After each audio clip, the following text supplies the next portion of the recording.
शरद पवार यांच्या दंगलीबाबतच्या विधानावरून बावनकुळे यांनी प्रत्युत्तर दिलं आहे।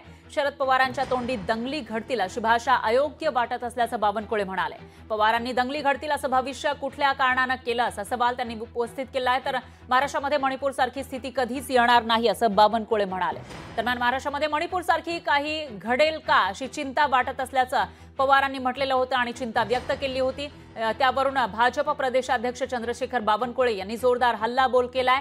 तर पंतप्रधान मोदी उपाययोजना करत नसल्याची टीका पवारांनी केली होती आणि मणिपूरमध्ये ज्या पद्धतीने आरक्षणावरून दोन समाज आपापसात भिडले तसं काही महाराष्ट्रामध्ये तर होणार नाही ना अशी भीती आपल्याला सतावत असल्याचं पवारांनी म्हटलं होतं आणि मोदी याच्यावर काही उपाययोजना करत नसल्याचंही ते म्हणाले होते। त्यावरून आता बावनकुळेंनी प्रत्युत्तर दिलंय।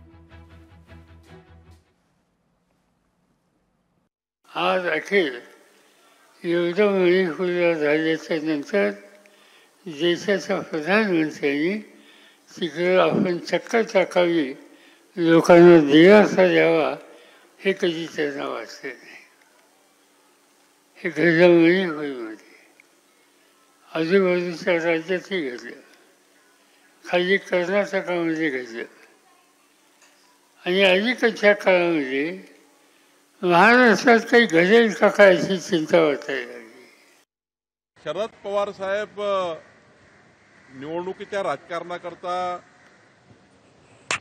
या स्तरावर तर बोलताय हे काही चांगलं नाही आहे। महाराष्ट्राला विचलित ठेवण्याचं काम काही लोक करतायत। शरद पवार साहेबांना विनंती आहे की असे जे लोक आहेत जाती जातीमध्ये वाद निर्माण करणारे, यामध्ये जरा त्यांनी पुढाकार घ्यावा। देवेंद्र फडणवीसजी सक्षम आहेत, या महाराष्ट्रात तशी स्थिती कधीच येणार नाही।